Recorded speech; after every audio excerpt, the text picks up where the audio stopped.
media industry is navigating a period where economic pressure, technological disruption, and changing audience behaviours are converging at speed. These dynamics are forcing a rapid rethink of what trusted information and financial sustainability means in practice. I'm George Edelman, Director at FT Strategies, the specialist media consultancy from the Financial Times, and I'm here to discuss these important shifts. I'm delighted to be joined today by Antonio Zappulla, CEO of Thomson Reuters Foundation. The foundation works at the intersection of journalism, law and data, promoting accountability, defending human rights and building trust in public information, particularly in places where those values are under pressure. Before becoming CEO, Antonio held senior communications and strategy roles across Thomson Reuters Foundation and was an executive producer at Bloomberg Television, where he worked for more than a decade. Lovely to meet you, Antonio. As mentioned, Thomson Reuters sits at a unique intersection of journalism, law, data and social impact. How do you describe the foundation's role today, and how has that role evolved during your time as CEO? Thank you for having me, George. As you say, we sit at the intersection of legal, media and data. And I think our role has never been really more critical at this moment in time. We support the resilience of independent media. We also provide access to the law to civil society organizations and newsrooms, independent newsrooms around the world. And we work with companies to promote sustainable standards. And as you might imagine, a lot of work that we're doing right now is really revolving around AI. So our core mission hasn't really changed, but I think the times have changed, and so we are really adapting our approach and listening more to our stakeholders and providing solutions that are really allowing our stakeholders to meet the needs of the time. Fantastic. And the foundation works in environments where information, accountability and trust are often contested. What has become harder in recent years, and what has stayed surprisingly consistent in your view?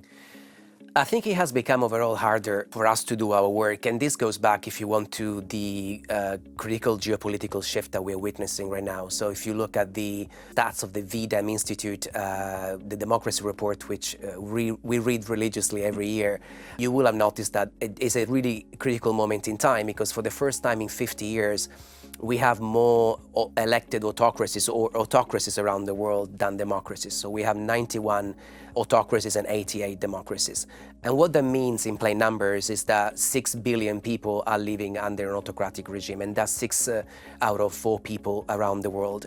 And what happens when some of these autocratic leaders come into power, and by the way, it's worth reminding ourselves that some of these autocratic leaders are democratically elected in the West, they do adopt a very similar playbook, which is exploiting fear. It's about creating an enemy. It's about silencing any form of opposition, being journalism, independent journalism, or even civil society activism. They really weaponize the law to achieve this mission. And so we can talk later about how we see the law being increasingly weaponized to silence media freedom and also civil society activism. But they also increasingly weaponize technology. So they have a very special relationship with technology, and that's why a lot of people that study democracies are actually starting to use the word techno-authoritarianism, which is a combination of tech influence and autocratic leadership. And the way this affects our communities has triggered a different response. So we're seeing, for example, the needs of our communities changing. We're seeing journalists needing, of course, help with AI adoption and AI implementation, but they're also coming to us because they need increasingly legal support. And the same for civil society organizations that we polled last year, 5,000 of them, and they essentially told us that they've seen a spike increase in assistance for legal needs and legal resilience. Yes, and you talked there about how politics and technological change has eroded trust, and trust sits at the centre of everything that the foundation does. From your perspective, what are the biggest forces shaping public trust in information today? I think we're living at the epicenter of a trust crisis, and this is really backed up by the Edelman Trust Barometer, which we've been following carefully for over a decade. And just to give you a bit of a sense of what's happening in that data, which is, by the way, going back now to 10 years, the Edelman Trust Barometer polls 33,000 people across 28 countries. And they started talking 10 years ago about a general skepticism towards media and institutions. This had then gone into a cycle of distrust, which has now transformed into a descent into grievance, as they call it.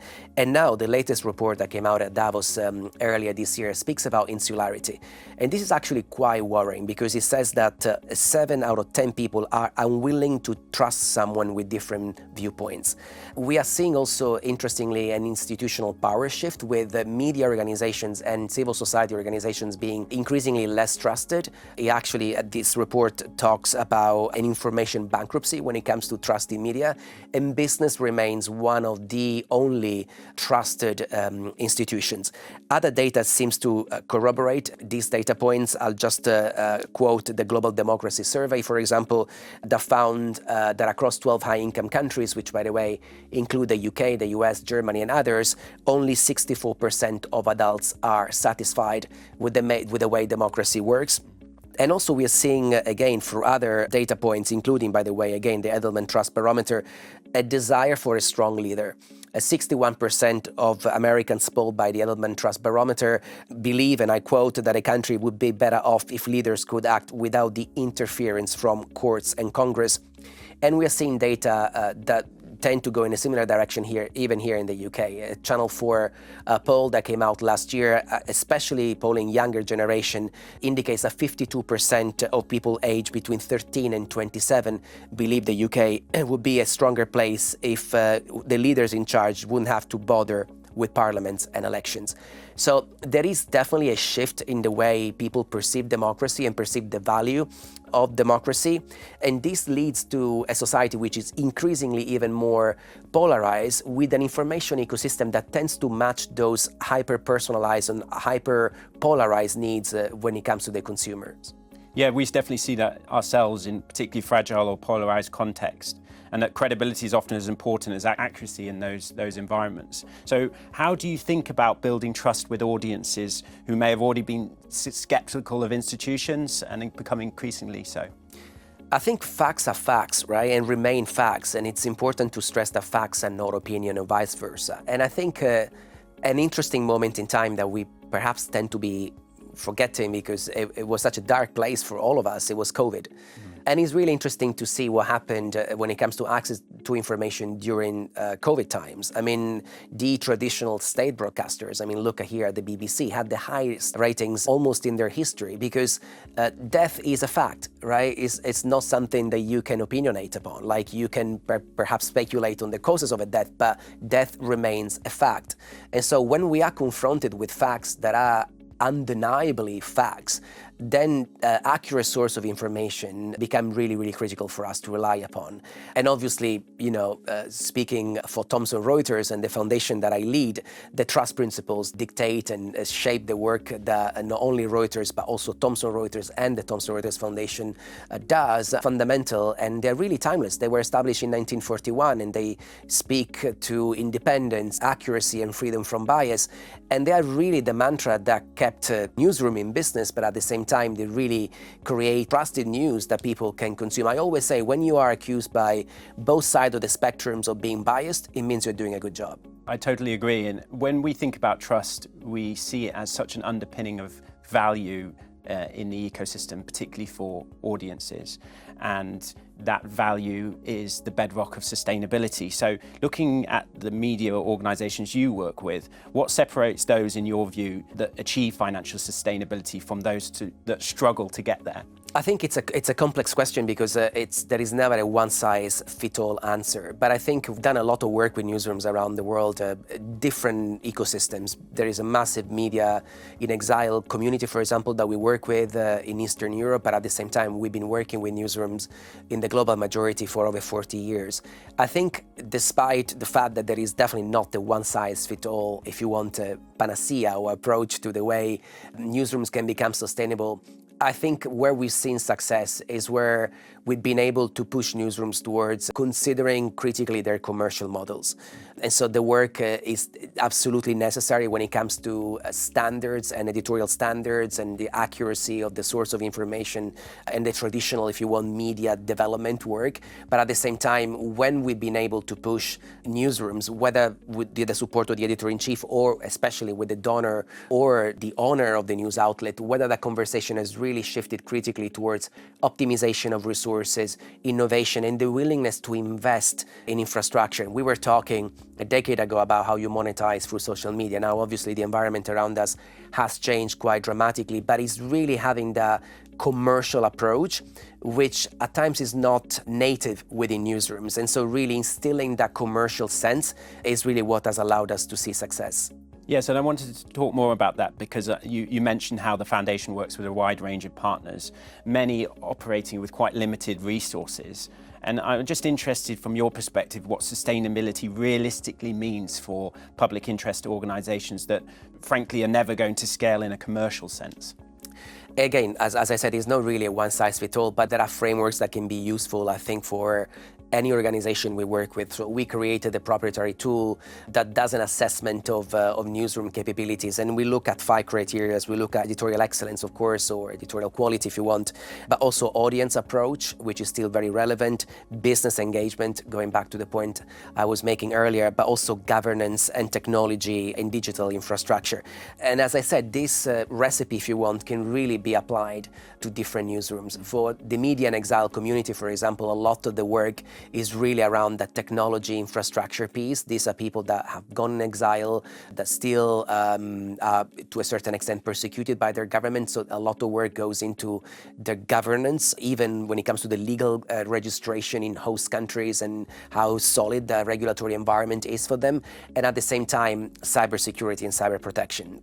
For other organizations, it's really been around monetizing their content through partnership agreements, distribution partnership agreements, or even content that sits behind the paywall. So how do you actually build a paywall? And because we work across the global majority, there are really different challenges across multiple geographies. We were talking earlier around Africa, the Africa media ecosystem, which again, you cannot generalize it's an entire continent, but is still very much challenging to persuade consumers in Africa to pay for news. And so a lot of alternative distribution models have emerged. I'm thinking of the continent in South Africa, which only publishes on WhatsApp through a PDF that you receive on your channel, on your phone every Saturday morning. So there are really interesting examples that really are pertinent to different geographies that also demonstrate the creativity of the industry when it comes to attempt to commercialize and monetize their assets. Yeah, and I totally agree with your point around there's no one size fits all when it comes to sustainability, and there's such diversity across different markets. But I'm just interested if there are any lessons you've learned about building resilient organizations in uncertain political, economic and technological conditions.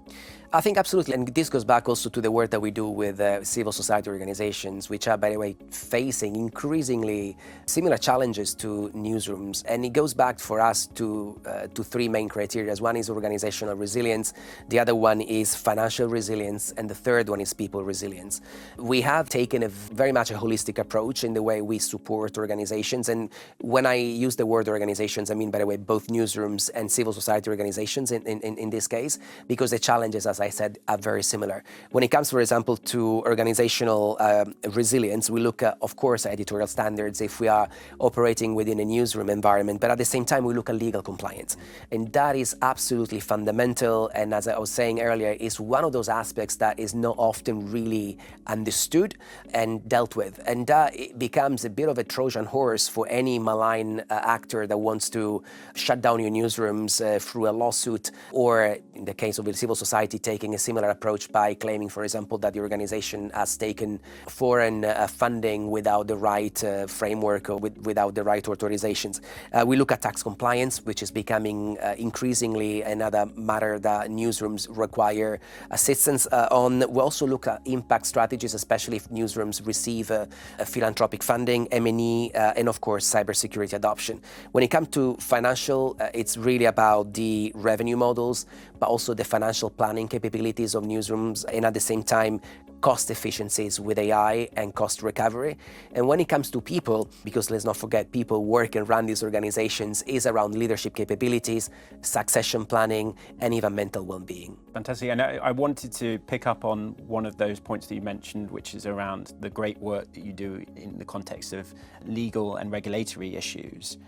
The Foundation supports journalists and legal actors holding power to account, and I'm just interested to understand how you see that relationship between institutions and those scrutinizing them evolving. What's changing most in that dynamic? I think we're seeing a bit of a perfect storm right now. I referred earlier to Lawfare. By the way, Lawfare means the weaponization of the law. So how the law is weaponized to silence media freedom, to silence civil society activism, to silence dissent under an autocratic rule, under autocratic regime.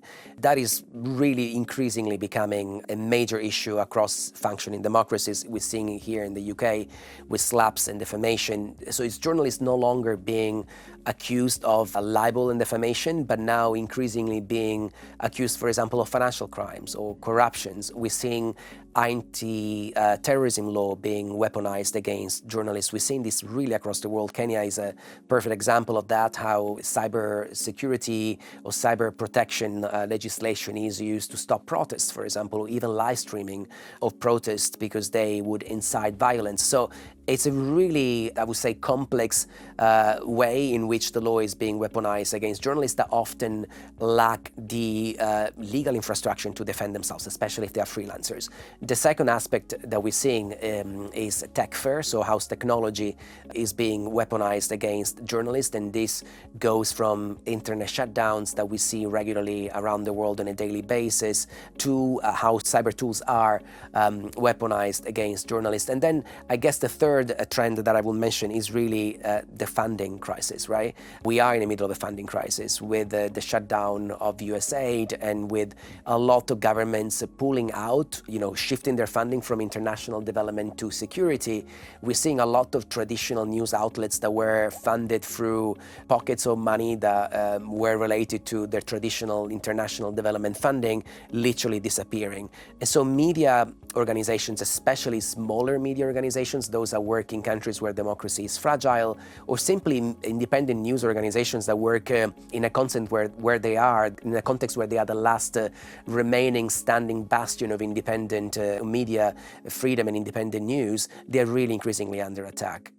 Yeah, you speak very eloquently about the threats to journalism, particularly through lawfare. I see it as particularly worrying as journalism has been so crucial to holding those institutions to account, particularly investigative journalism and legal reporting. And we know firsthand here at the Financial Times that often requires patience and depth at a time when the wider information environment rewards speed and being first. So I was interested in terms of your work, how you protect that kind of deep investigative reporting. It goes back to, again, the approach that we take, which is a mix of editorial support, but at the same time, infrastructure support. And when it comes to investigative reporting, we actually had a program that we just finished, which lasted for more than a decade across Africa. It was a Pan-Africa program where we brought together journalists, investigative reporters from multiple African countries, and it had a specific focus on investigating illicit financial flows. And because we like to iterate our approach as we learn from our stakeholders, we shifted a lot of support towards legal. So, for example, providing free pre-publication support before a story went out, so to minimize the chances of, again, defamation or any sort of lawsuits or legal attack against the story, the journalist and the outlet. And at the same time, we did a lot of preemptive work by creating guides that contextualize, for example, defamation in different African contexts, looking at the legislation. And then a lot of capacity when it comes to technology, so the tools, open source tools that journalists, for example, can use, and cyber prevention. Again, cyber becomes a significant risk at this moment in time, especially with the introduction of AI AI-powered tools, which are essentially making a lot of very powerful spyware tools completely undetectable. There is evidence that AI-powered spyware is able to mutate its own code if perceives being scanned for or identified. We have very powerful tools that now are able to identify the data before it's even sent back to the server, so it minimizes the chances of being caught by sending loads of information, and is even, by the way, able to detect the best moment to send that information back when traffic is high, so to, again, minimize chances of creating new spikes. But at the same time, it's really able to analyze data. So in the context of a journalist or investigative reporter being spied upon, you'll really have a tool that, first of all, doesn't require any click to be installed, and that is able to analyze the entire ecosystem of the journalist and the newsroom, including sources, including data, and including passwords. And you mentioned artificial intelligence there. I'm interested, from your significant experience in this space, what you think public interest media organizations most need to get right early on in the context of AI before habits and dependencies are locked in. I think he's looking at the framework. We've seen an increased rush towards AI, which at times has felt, if you want, forced or driven by a general hype. And we polled a lot of our constituencies across the years. We did a poll last year, which gave us some really eye-opening data. More than 70% of journalists that we polled told us they were using AI, but they were using it out of their own initiative, with no frameworks, with no policies adopted within the newsroom. A lot of these journalists said that they believed AI was essentially shaping their profession going forward, but they also admitted to having no training and no opportunities to really understand what was going on within the newsroom. So I would say the work for us really starts from the framework within which you are adopting this technology. And the framework is really important because it goes back to the not being a one-size-fits-all approach, right? So multiple frameworks are necessary for multiple newsrooms, depending on the size, depending on the work that they do, depending especially on their audiences and their monetization strategy. Once that framework is identified, it's really important to invest in technology, but also to invest in people. What we're noticing is that the entry point, the price barrier, is becoming increasingly low when it comes to adopting these tools, but then it goes progressively higher as you need to maintain those tools and you need to train your teams. These are evolving technologies, so they do require a constant approach when it comes to training of your staff. And so the key there is making sure that we can support newsrooms in using open source tools and tools that can be shared within perhaps an ecosystem that even brings together competitor newsrooms, because there is an advantage point in minimizing the maintenance cost, because we see this as a poison chalice. If newsrooms are initially being flooded with all these free trials that then last a year, 6 months, and then at the end of the day they will be essentially enslaved into a new commercial model. Yeah, we're very cognizant of those dependencies at FT Strategies, and we also believe that media organizations shouldn't use AI for AI's sake. They should be very much laser focused to their strategic objectives. So in that context, where do you see the most realistic opportunities for AI to genuinely strengthen financial sustainability for media? I think it goes back to the audience. It's really finding ways to reach new audiences if you haven't done so already. So, of course, this goes back to translation. It goes back to tools that allow you to format an article into a newsletter and to translate your article in or the voice translation of the narration of articles. And at the same time, it's really around the opportunity to experiment where you didn't have resources. A lot of social media posts being generated by AI. Those are really practical and tangible, and by the way, quite cost-effective and low-cost opportunities that any newsroom can really start experimenting with. I wanted to pick up a little bit on specific examples of where the foundation has improved and strengthened sustainability through technology, and perhaps also maybe where you've seen unintended problems from technological solutions within media. Some really practical examples come from Africa, where we do a lot of work. A South African newsroom that we work with was able to generate additional 20,000 rand a month just by using AI to essentially increase website traffic from 2 million to 10 million a month in terms of impressions. So that's quite significant and tangible achievement. Caveat that obviously we're seeing traffic in search, traffic plummeting roughly about 30% year on year, looking at the Reuters Institute latest stats. That's obviously because of AI crawlers and what's happening with AI generating news and offering news within search itself. Where it hasn't really worked is where I think newsrooms try to rush it through. Again, not doing the initial assessment that might have pointed to other areas that required perhaps attention even before the newsroom adoption was coming through. And perfect example again is another newsroom in Africa that kind of abandoned plans to implement a paywall because they started into AI implementation, and that essentially demonstrated that they should have actually fixed the paywall or implemented a clear subscription policy and strategy before actually venturing into AI. And you mentioned before around some of the safeguards that you feel need to be in place, and we talk a lot in the context of AI, the importance of having humans in the loop. The Foundation's work ultimately depends on people, whether that's journalists, lawyers, advocates, etc. How do you support individuals working under what is increasing pressure, both professionally and personally? So we tend to work with individual newsrooms and we tend to work with civil society organizations. So we don't work with individuals specifically unless they are part of one of our programs. In that case, obviously, there is mentorship opportunities that we provide one-on-one. So in that case, if you want, the journey is more personalized. As I said, we tend to offer a holistic approach. And I think we're quite unique in, for example, the media development space, not only looking at the business models, not only looking at the ethics and standards, but at the same time looking at the legal protection, which is quite a unique strength of the organization. In general, we believe in creating networks, and this is what we're doing relentlessly this year, where we even set up a new unit that really convenes our networks regularly, looking for best practice examples, looking for opportunities to test and iterate new approaches. I think at this moment in time is really important to strengthen networks because, as I said, we are becoming more and more polarized as a society, and it's really important to have trusted networks where people trust each other, even if it's under Chatham House rules, to share uncomfortable truth, uncomfortable learnings, to share failure, to ensure that failure doesn't continue and actually organization and newsrooms can innovate successfully. I totally agree in the power of networks and collaboration. And I'm interested in terms of your conversation with partners and grantees within those networks, where you see a sense of confidence about the future and perhaps also where you see real anxiety as well.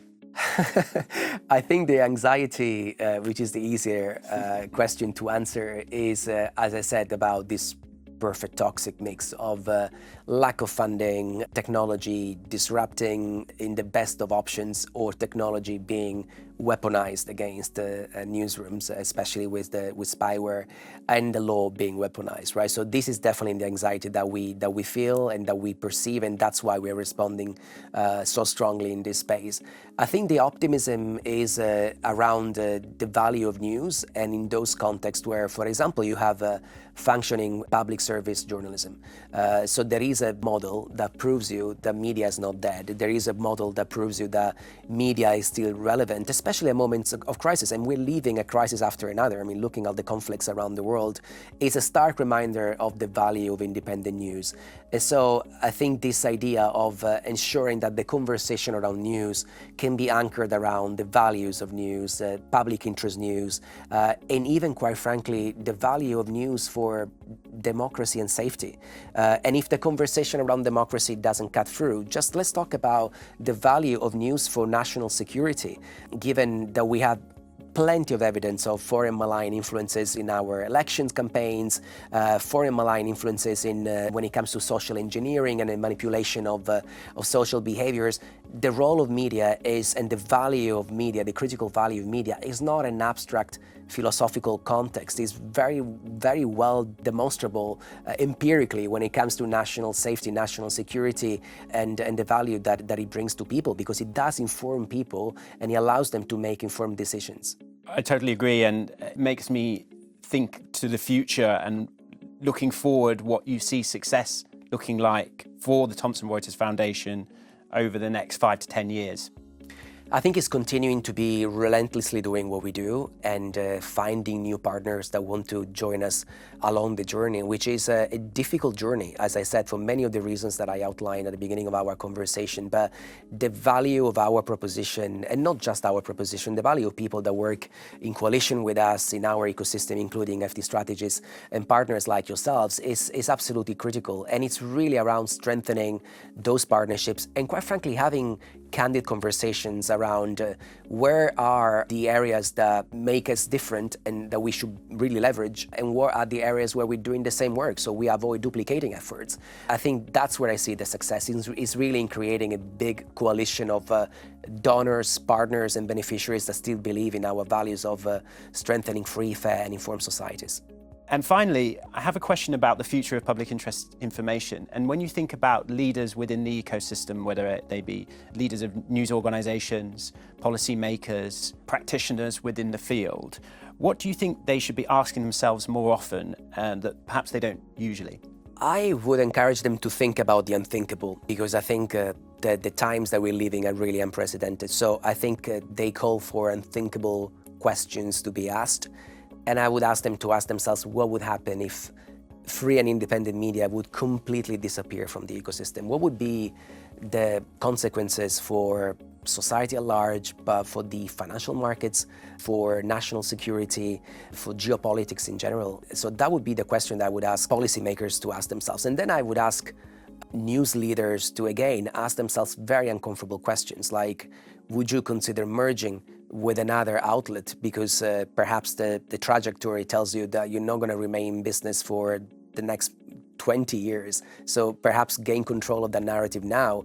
At the same time, ask questions that you are uncomfortable with, like look at your governance, look at your funding structure, and really make sure that you use this opportunity to strengthen the ecosystem and your own news organization. I think some really important and stark choices there for the industry. Thank you so much, Antonio, for your time, your candid answers and your wisdom. But most importantly, thank you so much to the Thomson Reuters Foundation for the work that you do. Really, really important in this time. Thank you for having me. Thank you.